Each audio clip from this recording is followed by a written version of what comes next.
The eviction notice fluttered against the frosty porch like a dead leaf. At 62, Margaret found herself locked out of her own life, her nephew's signature sealing her doom. With winter breathing down her neck and nowhere to go, she didn't surrender to the cold. She went underground.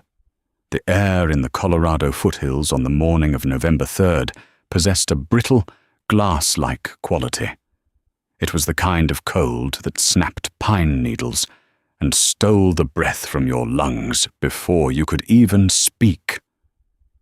For Margaret Caldwell, the chill was nothing compared to the ice settling in her chest as she stared at the 3 men standing on her front porch.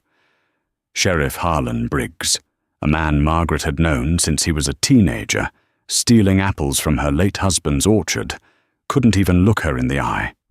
He kept his gaze fixed on the rotting wooden planks beneath his heavy boots. Beside him stood Gregory Pierce, a real estate developer from Denver, whose cashmere overcoat looked absurdly out of place against the backdrop of the rugged, untamed wilderness. And then there was the third man, Thomas Brighton, Margaret's nephew. "I don't understand, Tommy," Margaret whispered, the words scraping against her dry throat.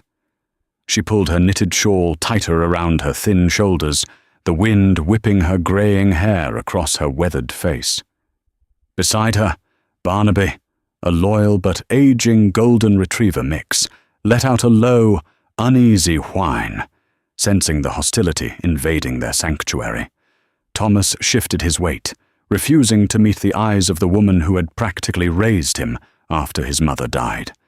"It's not personal, Aunt Maggie. It's the law, the deed." "The deed was in Andrew's name," Margaret said, her voice rising with a desperate, frantic edge. "Andrew left this cabin to me. We built it together. I laid the stone for that fireplace with my own 2 hands 30 years ago." Gregory Pierce stepped forward, his polished leather shoes crunching on the frost-heaved wood. He possessed the smooth, practiced smile of a man who dismantled lives for a living. "Unfortunately, Mrs. Caldwell, your late husband never actually owned the land beneath the cabin. The parcel belonged to his grandfather's estate, which was never legally subdivided. When the property taxes skyrocketed last year, due to the town's new zoning ordinances, the estate went into arrears." Pierce paused, savouring the brutal twist he was about to deliver.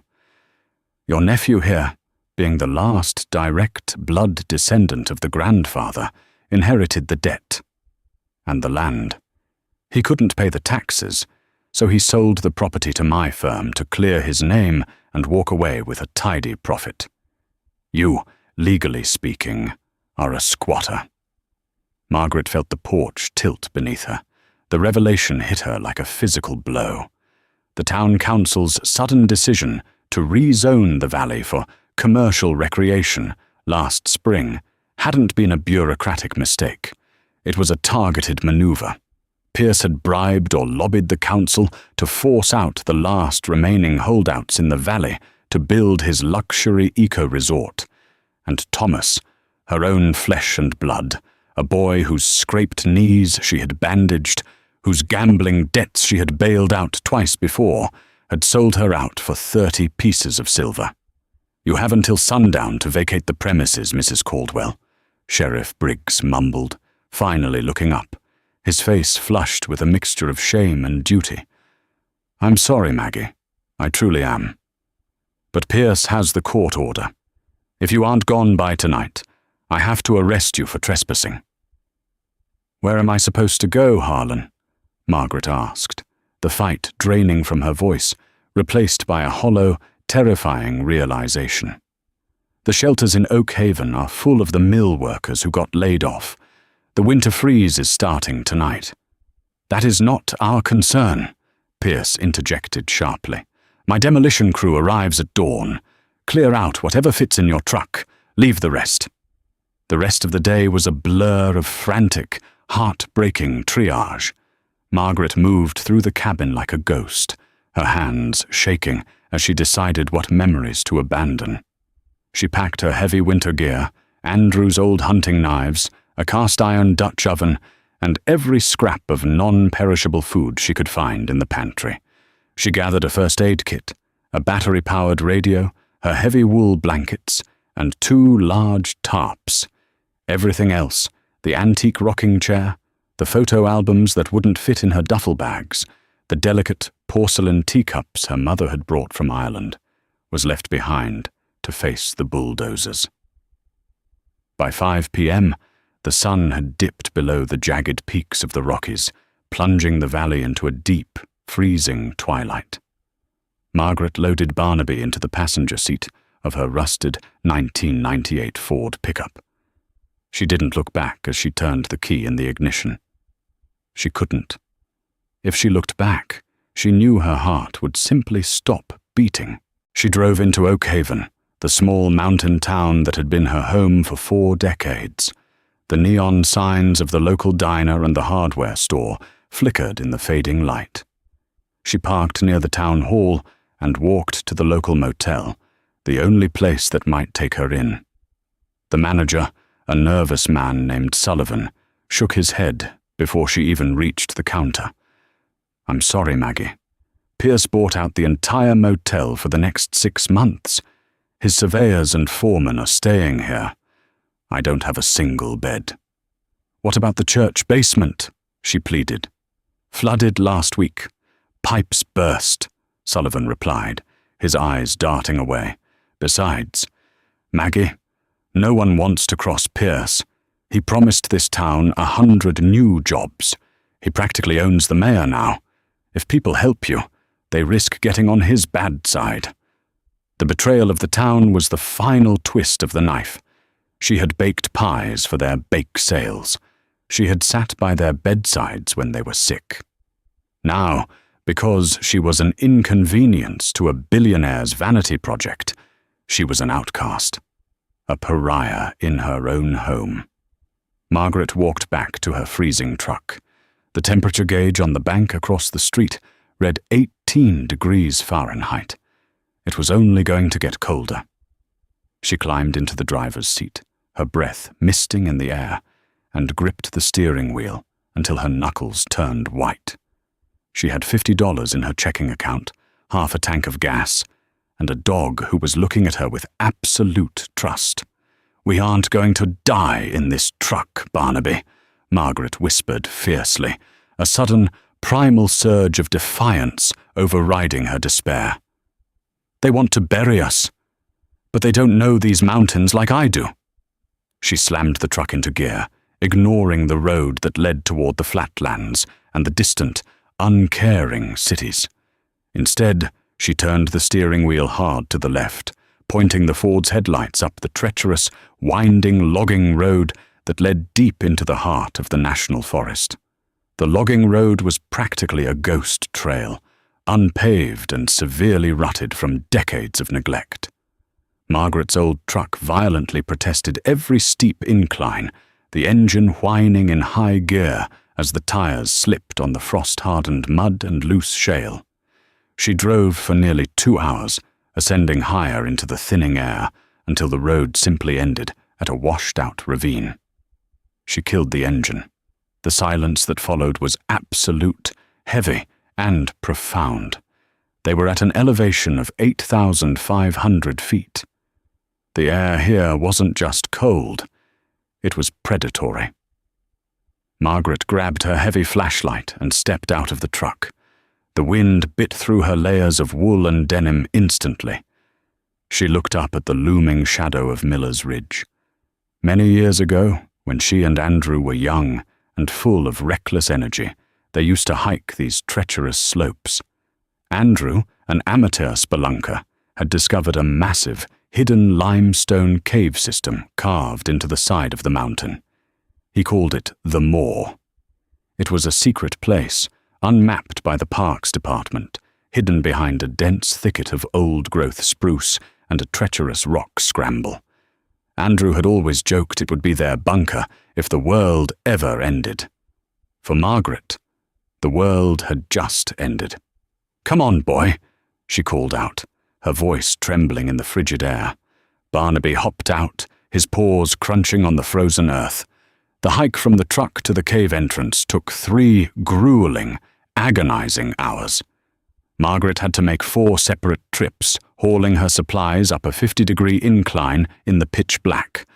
By the 3rd trip, her lungs burned as if she were breathing in broken glass, and her arthritic knees screamed in agony. But a dark, stubborn fury pushed her forward. Every time she wanted to collapse, she pictured Gregory Pearce's smug smile and Thomas's cowardly eyes. Spite is a powerful fuel, and Margaret burned it hot. It was past midnight when she finally dragged the last heavy duffel bag through the narrow, jagged fissure in the rock face. The entrance to the moor was deceptive. It looked like a mere crack in the mountain. But once she squeezed through, it opened up into a cavernous, cathedral-like chamber. The air inside was completely still, and surprisingly, noticeably warmer than the biting wind outside. The limestone earth maintained a constant, year-round temperature of about 50 degrees. It was damp, echoing, and smelled of ancient dust and wet minerals. But to Margaret, it felt like an embrace. She didn't have time to rest. Survival in the wilderness operates on a brutal, unforgiving timer.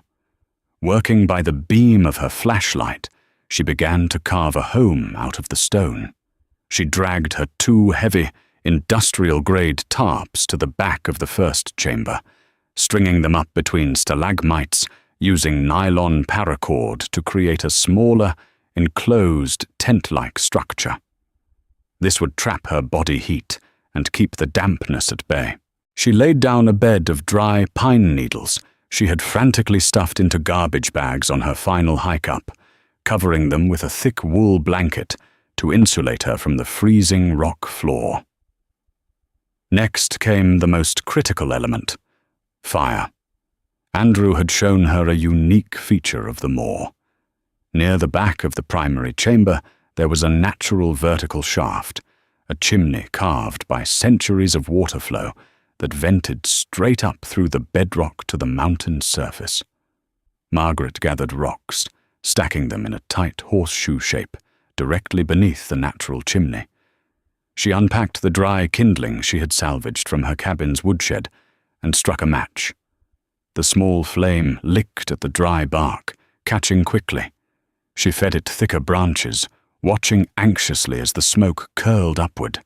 For a terrifying minute, the cavern began to fill with haze, and Margaret coughed, panic rising. But then, the physics of the cave took over. The heat of the fire created an updraft, and the smoke was forcefully sucked up into the natural rock chimney, vanishing into the night air high above. She sank to her knees before the crackling fire, pulling Barnaby close to her chest. The dog licked the tears that suddenly sprang from her eyes. For the first time in 24 hours, she allowed herself to cry. She cried for Andrew, for her stolen home, for the sheer, terrifying reality of being a 62-year-old woman living in a hole in the ground. But by morning, the tears were gone, replaced by a cold, calculating resolve. The next 3 weeks were a masterclass in human endurance. Margaret established a grueling routine. During the limited daylight hours, she scoured the mountainside for deadfall wood, dragging massive branches back to the cave and hacking them apart with a small hatchet.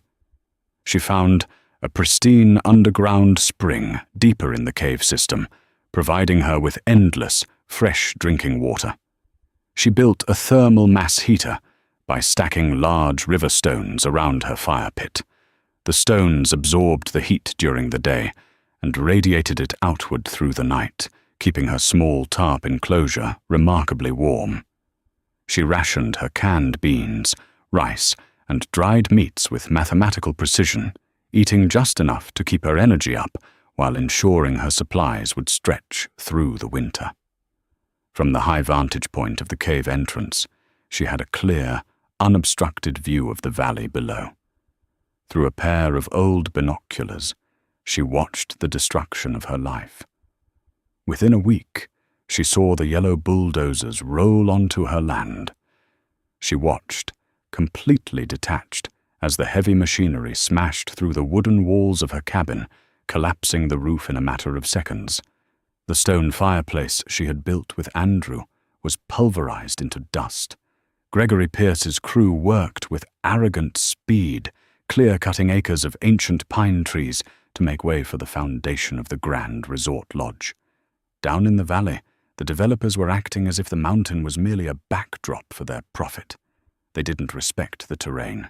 Through her binoculars, Margaret could see them pouring concrete foundations without proper deep freeze reinforcement, assuming a standard Colorado winter wouldn't disrupt their aggressive construction schedule.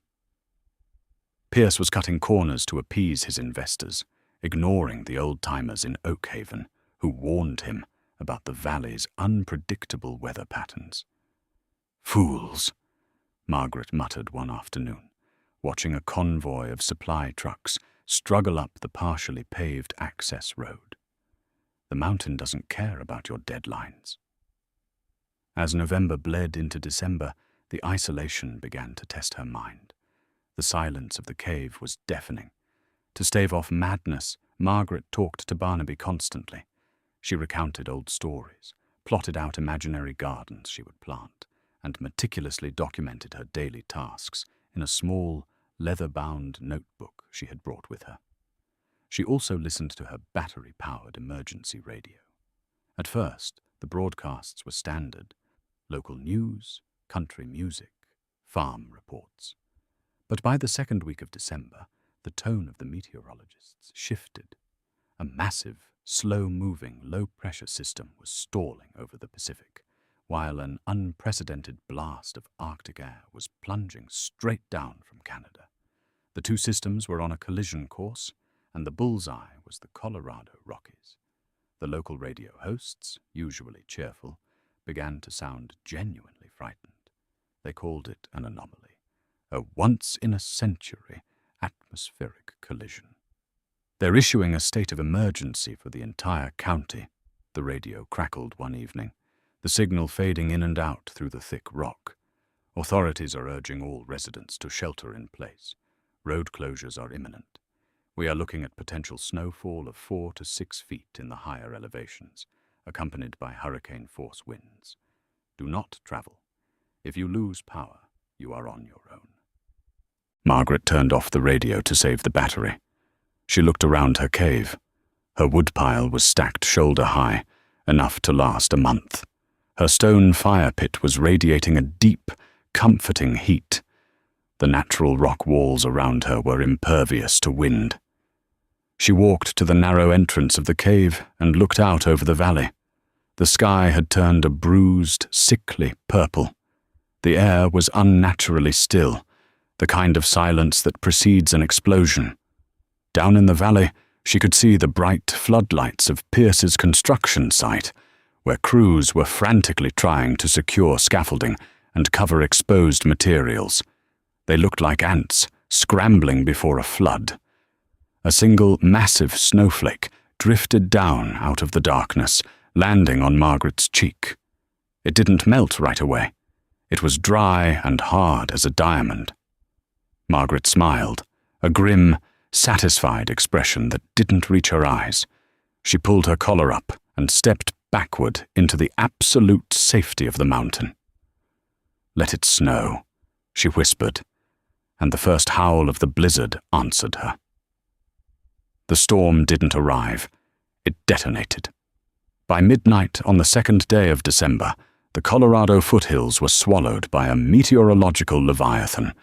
The wind howled with a localized, shrieking intensity, tearing through the pines at sustained speeds of 80 miles per hour.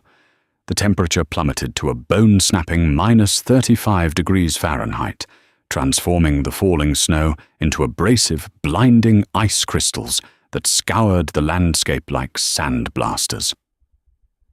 Inside the moor, Margaret sat cross-legged on her thick wool blankets, a cup of steeped pine needle tea warming her calloused hands. The ferocious roar of the blizzard was reduced to a dull, rhythmic thrumming against the mountain's limestone exterior. Her thermal mass heater, the ring of river stones surrounding her fire, radiated a steady, ambient warmth that kept her tarp enclosure at a comfortable 55 degrees. She had survived the first 48 hours of the superstorm with methodical ease, her survival hinging not on luck, but on decades of hard-won respect for the wilderness. Down in the valley, however, hubris was extracting a lethal toll. Margaret kept her battery-powered radio tuned to the local emergency frequency, rationing the power to 10 minutes every few hours. On the morning of the third day, the broadcast was a chaotic symphony of panic. "County Road 9 is entirely impassable," the exhausted voice of Mayor Richard Harrison crackled through the static. "We have a Class 4 avalanche blocking the pass. The state plows are in ditches. All county rescue helicopters are grounded due to zero visibility and extreme wind shear. If you are without power, insulate your central rooms and conserve body heat. God help us all." Margaret turned the dial, searching the lower bands until she caught a fragmented, localized transmission. It was a faint, desperate SOS broadcasting on a shortwave frequency used by the local logging and construction outfits. "Repeat, this is Site Foreman David Billings, down at the Oakhaven Resort project. We have a catastrophic structural failure. The roof of the primary modular barracks has collapsed under the snow load. The propane lines to the backup generators are frozen solid. We have 3 men trapped in the wreckage, including Mr. Pierce and Thomas Brighton. We have no heat. We have multiple injuries. Does anyone copy? Please, we are freezing to death down here. Anyone?" The transmission died, swallowed by a burst of heavy static. Margaret's breath hitched in her throat. Barnaby whined, resting his heavy chin on her knee. She stared into the glowing embers of her fire. Gregory Pierce and her nephew, Thomas. The men who had orchestrated her eviction, who had watched her home be torn to splinters, were currently freezing to death on the very land they had stolen from her.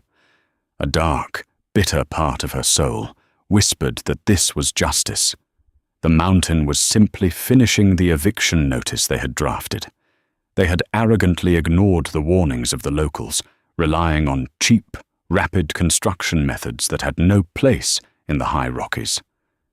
Why should she risk her life, her safe haven, to pull them from a grave they had dug themselves? She closed her eyes, and an image of Andrew flashed in her mind. She remembered his rough, warm hands, his booming laugh, and the way he always insisted on leaving extra firewood chopped for the next hiker who might stumble across their trails. "The mountain doesn't care about our petty squabbles, Maggie," he had told her once during a brutal winter freeze. "Out here, we only survive if we pull each other out of the snow." Margaret opened her eyes. The bitterness faded, replaced by an ironclad resolve. She was a Caldwell, and she knew this mountain better than the storm did. She moved with frantic precision. She dismantled her secondary tarp, lashing it to a pair of thick, curved spruce branches she had stored for firewood, creating a crude but sturdy toboggan. She loaded it with her heavy woolen blankets, 2 thick Mylar emergency space blankets, a bundle of dry kindling, and a large thermos filled with boiling venison broth. Finally, she strapped on Andrew's old aluminum snowshoes and pulled her thickest parka over her head. "Stay, Barnaby," she commanded gently, pointing to the warm alcove near the fire. The dog whimpered, but obeyed, sensing the danger in the air outside. Margaret squeezed through the fissure of the moor and was instantly assaulted by the blinding whiteout. The cold was a physical blow, stealing the air from her lungs. She tied the rope of the toboggan around her waist and began the descent. She couldn't use the logging road. It would be buried under 10 feet of impassable drifts. Instead, she navigated via memory and instinct toward a geological feature she and Andrew had dubbed the Devil's Staircase, a steep, narrow ravine shielded from the prevailing winds by towering rock walls.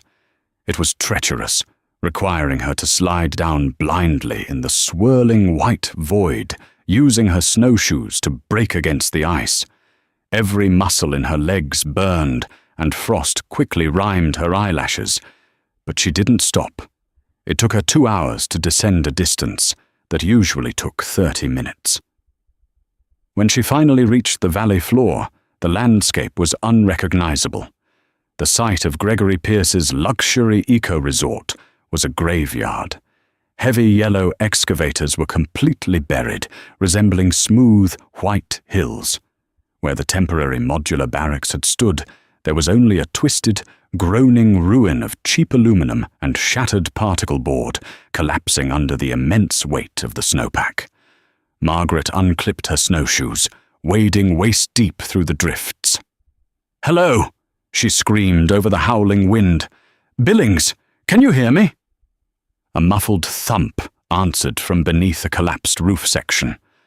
Margaret grabbed her small hatchet, furiously hacking at the frozen debris and tearing away insulation with her bare, gloved hands. She broke through into a dark, freezing pocket of air. Inside the cramped space huddled 3 men. Foreman David Billings shivered violently, his lips a terrifying shade of blue. Beside him, Pierce was curled into a fetal position, weeping silently. The arrogant millionaire reduced to a terrified child. And then there was Thomas. Her nephew was pinned beneath a fractured support beam, his face pale, his right leg bent at a sickening angle. "Aunt Maggie!" Thomas rasped, his eyes widening as her flashlight beam pierced the darkness. "Save your breath, Tommy," Margaret snapped, her voice cutting through the panic. She slid into the wreckage, instantly unscrewing her thermos and forcing Billings to drink the boiling venison broth. "We're dead," Pierce stammered, his teeth chattering uncontrollably. "The cold. I can't feel my hands." "Shut up and listen," Margaret barked, tossing a mylar blanket at the developer. "You will die if you stay in this tin can. The wind will collapse the rest of this roof within the hour. We are moving." It took the combined strength of Margaret and Billings to lever the beam off Thomas's shattered leg. He screamed, passing out from the pain. Margaret bound it tightly with a makeshift splint, then unceremoniously hauled him onto her handmade toboggan, wrapping him tightly in heavy wool blankets. "Get up, Pierce!" she yelled, hauling the developer to his feet by his ruined cashmere coat. "Walk, or I leave you here to freeze." They marched. Margaret led the battered procession through the blinding snow, dragging her unconscious nephew, navigating purely by the dark silhouettes of the old-growth pines. She steered them toward the exact spot where her cabin had once stood. Pierce's demolition crew had destroyed the house, but they had left the original root cellar intact. It was a deep, reinforced concrete bunker Margaret and Andrew had dug decades ago to store preserves. Currently buried under 4 feet of snow, the surrounding earth provided life-saving geothermal insulation. Margaret found the heavy wooden hatch by kicking through the drifts. She heaved the doors open and pushed Pierce and Billings down the stairs, then carefully lowered the sled carrying Thomas. Once inside, she pulled the doors shut, instantly severing the shrieking wind. The silence was deafening. She didn't rest. Pulling out her dry kindling, she struck a flare from her emergency kit. The harsh red light illuminated the terrified faces of the men who had ruined her life. She fed the flare into the wood, and within minutes, a steady, smokeless fire burned, venting through the cellar's old air pipe. For 24 hours, Margaret Caldwell kept the devil at bay. She forced broth down Thomas's throat when he woke delirious. She checked Billings's pulse and rubbed Pierce's frostbitten hands. She sat vigil, a silent, immovable guardian amidst the wreckage of her own home. On the morning of the 5th day, The howling finally stopped. Margaret climbed the wooden stairs and pushed the heavy doors open to blinding sunlight and pristine snow. The storm had broken. In the distance, the rhythmic chopping of county rescue helicopters echoed through the valley. Pierce crawled up behind her, squinting. He looked at the vast, frozen wasteland, then at the older woman who had single-handedly dragged him from death. His wealth had meant absolutely nothing when the temperature dropped. "Why?" Pierce asked, his voice hoarse with profound shame. "After everything I did to you, why did you come back?" Margaret stared up at the high peak of Miller's Ridge, where the moor sat hidden. "Because I am not like you," she said, quietly. "You look at this mountain and see things to destroy. I see a neighbor. And out here, Mr. Pierce, we don't leave our neighbors to die." 2 hours later, paramedics hoisted Thomas into a medevac chopper. Before he was loaded, he grabbed Margaret's hand, weeping. "Aunt Maggie, I'll fix this, I swear." Margaret squeezed his hand. "Just heal, Tommy." The aftermath was a media spectacle. Pierce's resort was declared a total loss. Investigators discovered his gross negligence. His insurance was denied, investors fled, and Oakhaven chased him out with lawsuits. 6 months later, spring brought a violent thaw. Thomas kept his word. Facing crippling guilt, he legally transferred the estate's deed directly back to Margaret. And Pierce's firm paid a massive settlement. Margaret didn't rebuild the wooden cabin. With the settlement, she hired local contractors to pour a deep foundation and build a stout house of heavy river stone and reinforced timber. On moving day, Margaret stood on her new stone porch with Barnaby. She looked up at the ridge, where the dark fissure of the cave remained hidden. She would never have to sleep there again, but she knew it was there. A silent sentinel, and a reminder of the fire she carried inside that no winter could ever extinguish.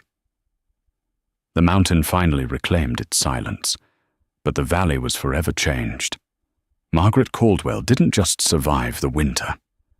She conquered the greed that tried to bury her. Rebuilding her home on the foundation they destroyed, she stood as a testament to resilience. The wilderness forgives nothing, but rewards those who respect its power, proving that true strength isn't found in paper deeds, but in an unyielding, fierce human spirit.